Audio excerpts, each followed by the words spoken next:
Sa video na ito, ang gusto kong ibahagi sa inyo ay kung paano ako nakakakonekta sa aking mga halaman. Kung paano ako nakakakonekta sa lugar na tinitirhan ko. Bakit ito pwedeng magbago?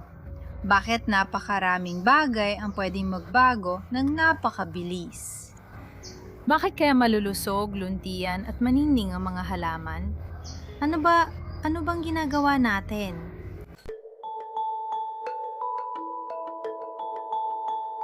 Kumusta? Ito ay isang kakaibang video, isang maikling video yata. Napakatindi ng panahong ito, alam nating lahat na maraming pagbabago. Talagang malalakas ang mga enerhiya natin ngayon. Marami ang nakakaharap sa kanilang mga anino, sa kanilang mga takot.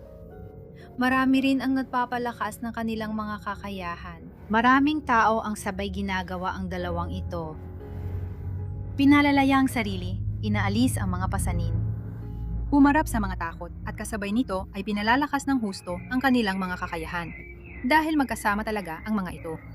Sa video na ito, gusto kong ibahagi kung paano ako nakakakonekta sa aking mga halaman. Kung paano ako nakakakonekta sa lugar na tinitirhan ko. Ano ang ginagawa natin? Well, hindi ito isang home remedy o kung ano paman. Kahit na ginagamit namin ng mga yon, oo. Hindi doon nanggagaling yon, kasama lang siya. Tandaan, ginagamit din namin yon. Ginagamit namin kapag mayroong kawalan ng balanse. Gaya ng paggamit namin ng natural na gamot kapag may kawalan ng balanse sa amin. At kailangan din namin ng natural na gamot, hindi ba? Isang lunas mula sa halaman na tumutulong na balansehin ang sarili nating enerhiya gamit ang enerhiya nito. Lagi namang may mga tinatawag na hindi pagkakabalance na minsan nakala natin ay nakikita natin bilang hindi pagkakabalance. Pero hindi naman talaga, parang halaman lang na puno ng kuto ng halaman. Normal lang yan sa kalikasan, di ba? Kumakain sila at pwede nating iwanan ang parte para sa kuto ng halaman at parte para sa atin. Hindi natin kailangan mahumaling sa perpeksyon dahil hindi naman ito umiiral. Walang ganoong perpeksyon, yung iniisip natin o ipinilit sa atin na parang galing sa Olimpiko o Olimpito, yung kailangang maayos lahat. Kailangan daw ganun. Hindi, ang balanse ay mula sa biodiversity at pagtanggap ng kabuuan nito. Pero hindi ko napalalawigin pa ito. Diretso na ako sa kung ano ang ginagawa ko. Karaniwan, sa umaga ng maaga o sa isang tahimik na hapon. Dahil urbanong taniman ito, malapit ang mga kapitbahay namin at lagi ngaming naririnig ang kanilang usapan. Lahat gusto nilang mag-enjoy sa bakuran, lalo na sa gandang hapon na yon. Mas madalas makahanap ng katahimikan sa umaga. At doon, ang ginagawa ko lang ay umupo malapit sa isang halaman tulad na yon na malapit ako sa lavanda. At nararamdaman ko ang kanyang enerhiya. Pakiramdam ko talaga ay konektado kami. At pagkatapos ay pinipikit ko ang aking mga mata. At konektado ako sa aking puso. At huminga ako ng malalim. At nararamdaman ko ang espasyo ng aking puso. At nararamdaman ko na parang lumalawak ang aking puso. Nararamdaman ko ang espasyong bumabalot sa puso ko. Sa buong taniman at tarding ko, palagi akong humihinga ng malalim. Damdam ko ang halaman sa tabi ko. Nararamdaman ko ang espasyo nito.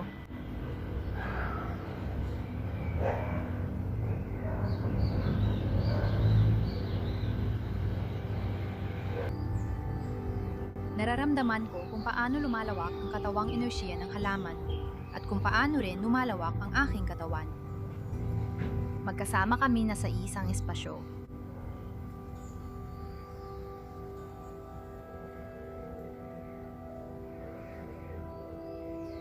Dahil sa kanyang enerhiya, nakakakonekta ako sa lahat ng halaman sa taniman at hardin.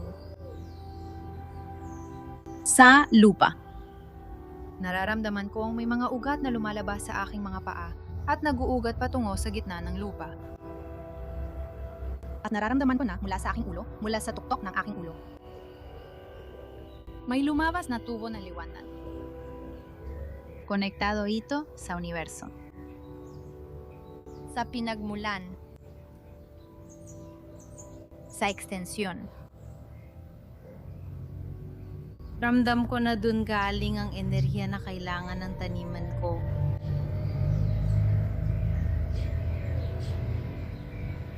At ng aking mga halaman at lahat ng mga halaman. At lahat ng mga pananim at mga puno. Kinukuha nila ang enerhiyang kailangan nila mula sa pinagmumulan.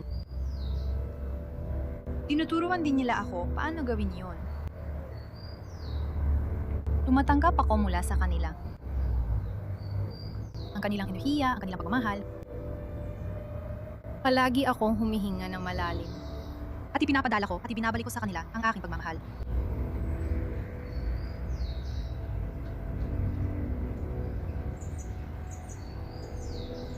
Nararamdaman ko rin ang mga nilalang na naroroon sa aking hardin. Ang mga elemental, ang mga tebas, ang mga tagapagbantay. Kumukonekta ako mula sa puso ko.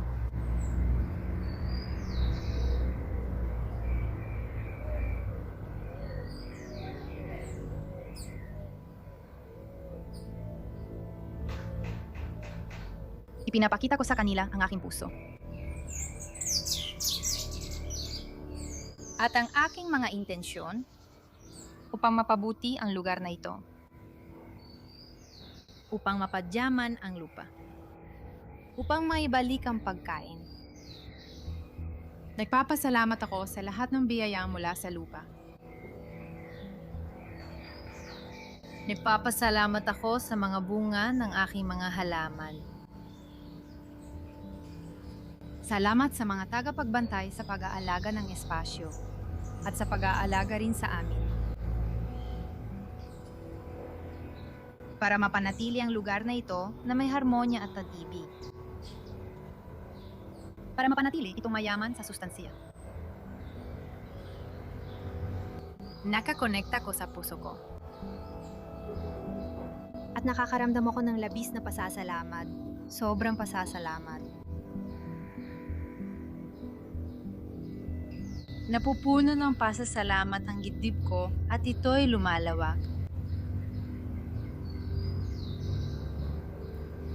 Hinahayaan ko ang lahat ng enerhiya pumunta sa aking mga halaman, papunta sa lupa. Papunta sa aking pamilya. Papunta sa lahat.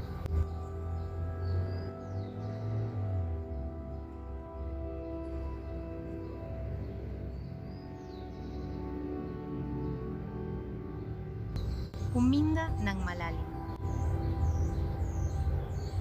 Bumabalik na ako.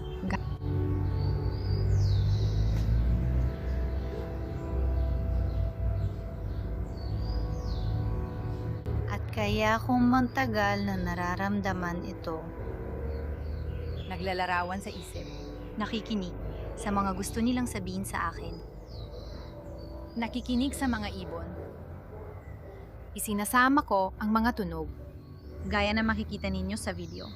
Baka may ilang tunog mula sa kapitbahay na sumingit, pero susubukan kong pagandahin ito pag na-edit ko na. Pero laging may mga tunog, at ang mga tunog na iyon ay kailangang isama. Bahagi sila nito. Pwede itong maging isang maikling meditasyon, isang paghinga kasama ang iyong mga halaman. Lahat ay makakatulong sa taniman mo. At hindi lang sa taniman mo. Ikaw, makakalaya ka sa stress, sa pagkabalisa, at mararamdaman mong puno ka ng enerhiya, lalo na ng maraming pagkamalikhain. Sige. Sana nga, totoo ito.